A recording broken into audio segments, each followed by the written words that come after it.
Oh my god.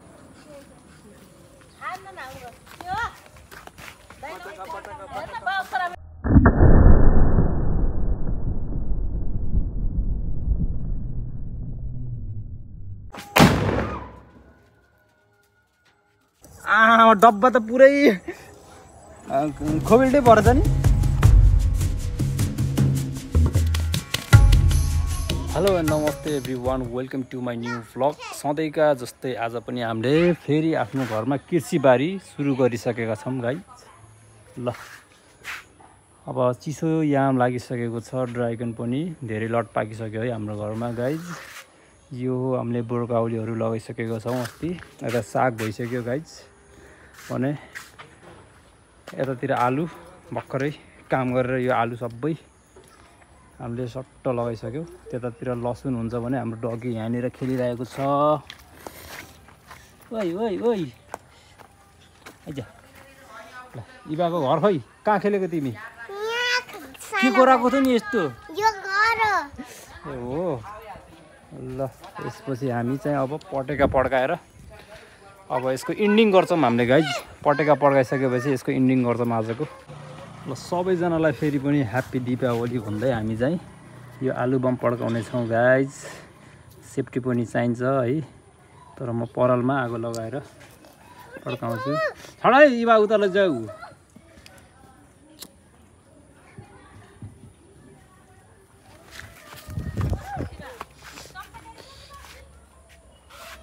यो हाम्रो बाबाको इन्ट्री भइसकेको छ है। लु बाबाले गर्नु, म त सकिनँ, पटेका पड्काउनु सकिनँ। गिर्नेट कसरी पड्का भन्नु होला होइन।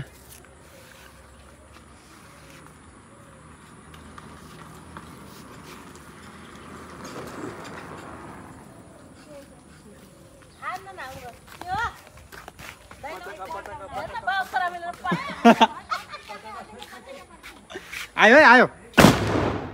Oh my god, डेन्जरै हाने यार।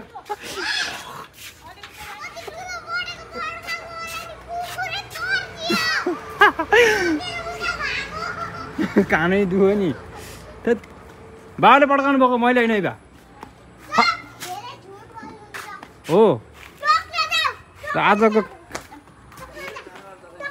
के भयो मम्मी? फेरि पनि हामीले पटेका लिएर आइसकेका छौँ गाइज। अब भने शाम परिसकेको छ है, अब चाहिँ तिहार लागिसक्यो। आज चाहिँ म एक्सपेरिमेन्ट गर्छु, यो डब्बालाई कतिको उडाउँछ है त, यो पटेकाले कतिको उडाउँछ है। तपाईँले देख्न सक्नुहुन्छ। यहाँ हाम्रो डगी आइसकेको छ। झडै फेरि यसलाई लिएर भाग्दैला नि। अनि यो माथि राखेर पड्काइदिन्छु।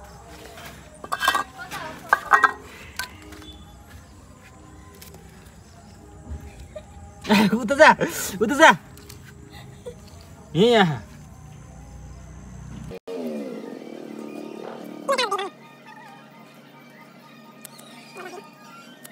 ल सुरु भइसक्यो है।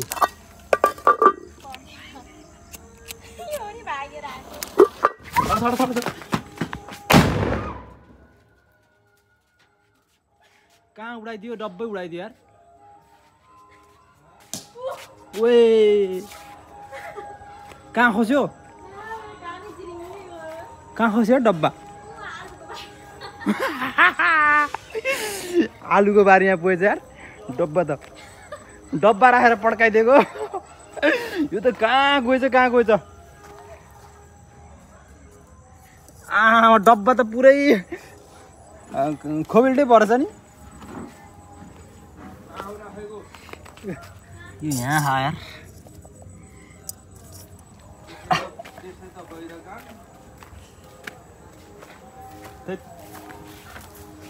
यो यस्तो थियो, यस्तो बनाइदिएछ बाबा। हेर्नु त पुड्को बनाइदिएछ। यो ठ्याप्चो थियो नि त होइन, पुड्को बनाइदिएछ। यस्तो डेन्जर गरेछ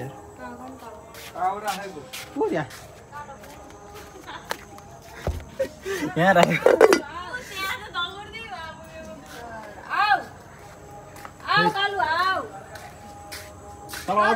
यहाँ आइज त आइज। सो गाइज केही समय अगाडि म चाहिँ लुम्बिनी गएको थिएँ। लुम्बिनीमा चाहिँ मैले एकजना सिङ्गरलाई, लेडिज सिङ्गरलाई भेटाएको थिएँ। साह्रै नै खुसी लाग्यो उहाँलाई चाहिँ भेटाएर। भने मैले चाहिँ भ्लग गराउन त पाएन, सो तपाईँहरूलाई पनि देखाउने कोसिस गर्छु गाइज। ल भने हामी चाहिँ पछि भेटाउनेछौँ। फाइनल्ली हामी चाहिँ रचना रिमाल म्यामसँग चाहिँ भेट भइसकेका छौँ है गाइज। ल थ्याङ्क यू।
हामी घरतिर लागिसकेका छौँ गाइज है। ल रात परिसक्यो, अब राति चाहिँ धेरै बस्न हुन्न। आज अलि अबेर चाहिँ आएको, सो यस्तो छ है। रातमा पनि यो हल्का उज्यालो छ। के भन्न चाहन्छौ तिमी? म आज किनकि तपाईँले चाहिँ त्यो ऊ गर्नुभयो नि त, ढिलो गर्नुभयो नि त आउने एक अनि त्यसपछि हतारमा आइयो। अनि त्यसपछि यतिकै हतारमा अब चाहिँ जानु परिरहेको हुन्छ नि। रिल्याक्स तरिकाले एकदम घुम्न आएपछि घुम्न आए जस्तो फिल हल्का त भयो, तर त्यति जुन मैले एक्सपेक्ट गरेर आएको थिएँ त्यो टाइपको चाहिँ भएन अलिअलि। बट त्यही पनि यतिसम्म पनि जे होस् यहाँसम्म ल्याइदिएकोमा पनि धेरै ठुलो कुरो। किनकि तपाईँ कति रिसन भएको थियो नि त मसित। अनि त्यसपछि चाहिँ अनि त्यही त बुढीलाई नै फगाउनु पर्छ नि त, अलि बुढा रिस। ल ठिक छ, ल ल। सो गाइज तपाईँहरूलाई चाहिँ मेरो भिडियो कस्तो लाग्छ प्लिज लाइक सेयर कमेन्ट गर्नु नभुल्नु होला। Thanks for watching this video. Bye by.